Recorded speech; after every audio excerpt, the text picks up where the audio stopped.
Selamat sore, perkenalkan nama saya Rusdianto Ranjandung, Prodi S1 Keperawatan, NIM 14 20 12 10 29R. Dan di sini saya akan menjelaskan tentang bagaimana memahami sistem muskuloskeletal dan gangguan yang terjadi. Sistem muskuloskeletal adalah sistem yang terdiri dari otot, jaringan ikat, saraf, serta tulang dan sendi. Sistem ini berperan penting dalam gerakan tubuh. Oleh karena itu, bila sistem muskuloskeletal terganggu, kemampuan dalam bergerak akan melakukan aktivitas pun bisa terganggu. Dengan adanya sistem muskuloskeletal, tubuh dapat bergerak dan menjalani berbagai aktivitas seperti berjalan, berlari, berenang, hingga sesederhana mengambil suatu benda. Memahami sistem muskuloskeletal dan gangguan yang dapat terjadi. Halo dokter. Sistem muskuloskeletal juga berperan dalam berbentuk postur dan bentuk tubuh, serta melindungi berbagai organ penting seperti otak, jantung, paru-paru, ginjal, dan hati. Anatomi sistem muskuloskeletal. Sistem muskuloskeletal tersusun dari berbagai bagian dan jaringan tubuh, yaitu yang pertama tulang. Tulang merupakan salah satu bagian utama dalam sistem muskuloskeletal yang berfungsi untuk menopang dan memberi bentuk tubuh, menunjang gerak tubuh, melindungi organ-organ tubuh, serta menyimpan mineral, kalsium, dan fosfor. Orang dewasa umumnya memiliki sekitar 206 tulang. Tulang terdiri dari lapisan luar dan lapisan dalam. Lapisan luar tulang memiliki tekstur keras dan terbuat dari protein, kolagen, serta berbagai macam mineral termasuk kalsium. Sementara itu, bagian dalam tulang memiliki tekstur yang lebih lembut dan berisi sumsum tulang, yaitu tempat diproduksinya sel darah merah, sel darah putih, dan trombosit atau keping darah. Yang kedua yaitu sendi. Sendi merupakan sambungan antara kedua tulang. Sendi ada yang bisa digerakkan, tetapi ada juga yang tidak bisa digerakkan.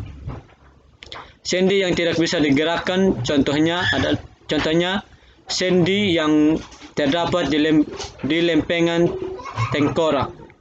Sedangkan sendi yang bisa digerakkan meliputi sendi jari, tangan dan kaki, siku, pergelangan tangan, bahu, rahang, panggul, lutut, dan pergelangan kaki.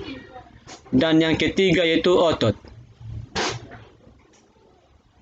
Ada 3 jenis otot yang merupakan bagian dari sistem muskuloskeletal, yaitu otot rangka, otot jantung, dan otot polos. Otot rangka adalah otot yang melekat pada tulang dan sendi. Otot ini bisa meregang dan berkontraksi saat tubuh bergerak, seperti saat berjalan, menggenggam benda, atau mengubah posisi tubuh, misalnya menekuk dan meluruskan lengan atau kaki. Sementara itu, otot polos adalah jenis otot yang terdapat pada organ-organ tubuh, misalnya saluran cerna dan pembuluh darah. Aktivitas otot polos diatur oleh saraf otonom sehingga mereka dapat bekerja secara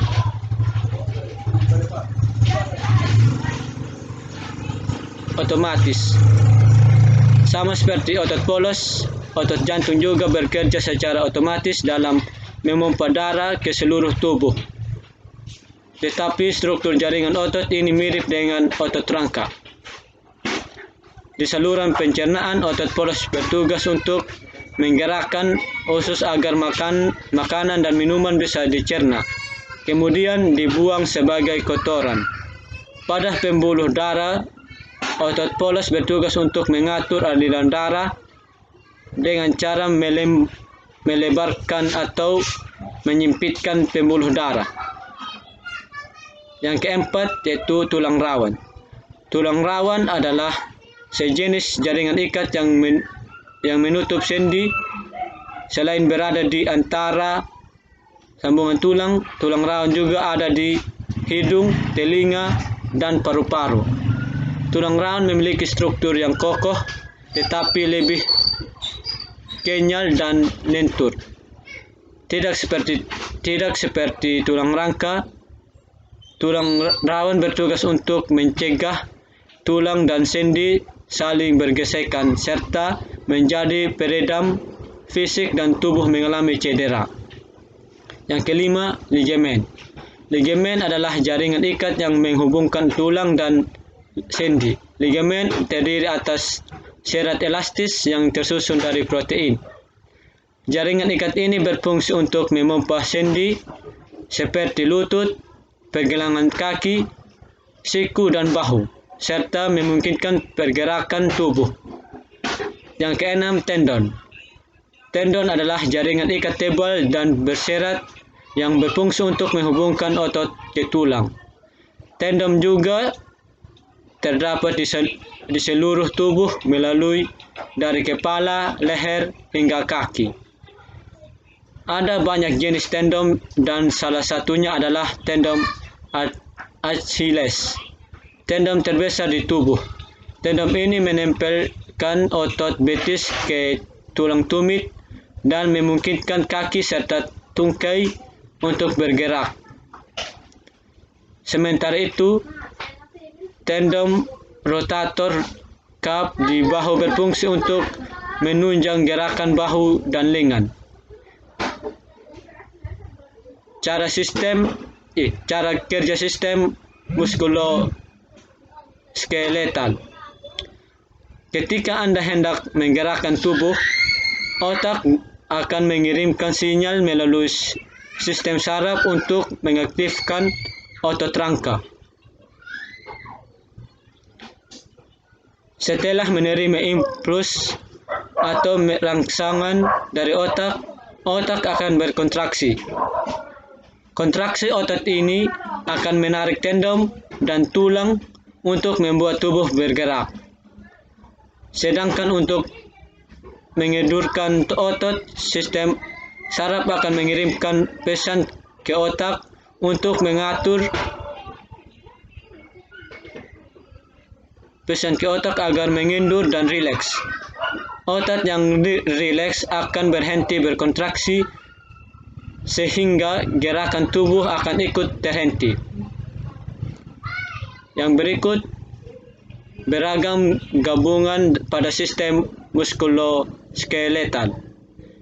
Gangguan pada sistem muskuloskeletal bisa menimbulkan berbagai keluhan, mulai dari nyeri otot atau sendi terasa kaku, hingga sulit untuk bergerak. Ada banyak gangguan atau penyakit yang bisa terjadi pada sistem muskuloskeletal. Di antaranya adalah yang pertama, cedera, misalnya patah tulang, dislokasi cedera otot, dan keseleo.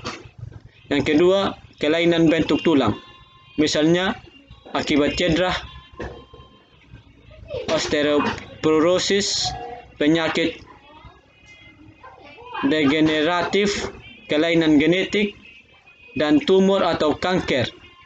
Yang ketiga, osteomietis atau infeksi pada tulang dan jaringan di sekitar. Yang keempat, gangguan persendian seperti radang sendi, robekan ligamen, bursitis, dislokasi sendi, dan nyeri sendi. Yang kelima, gangguan pada sendi lutut meliputi cedera meniskus, dan robekan pada ligamen lutut.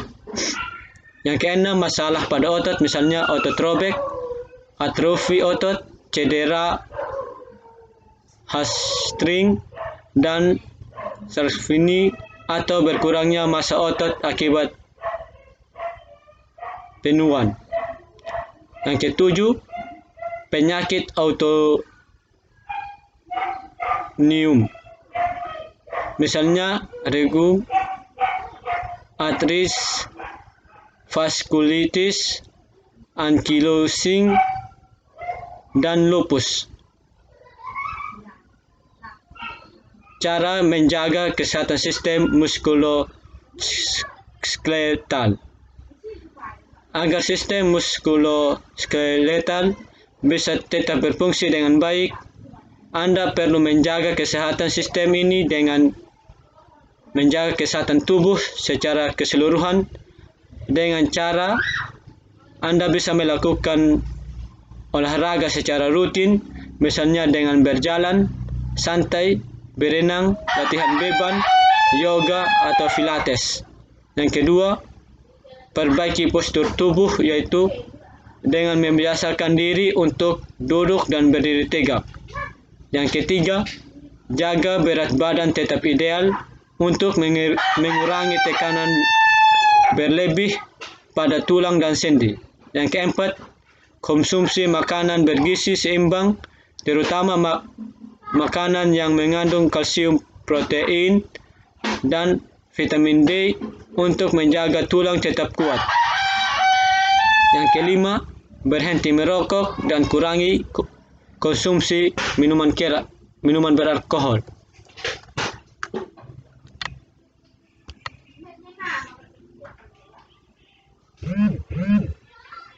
Sekian, terima kasih.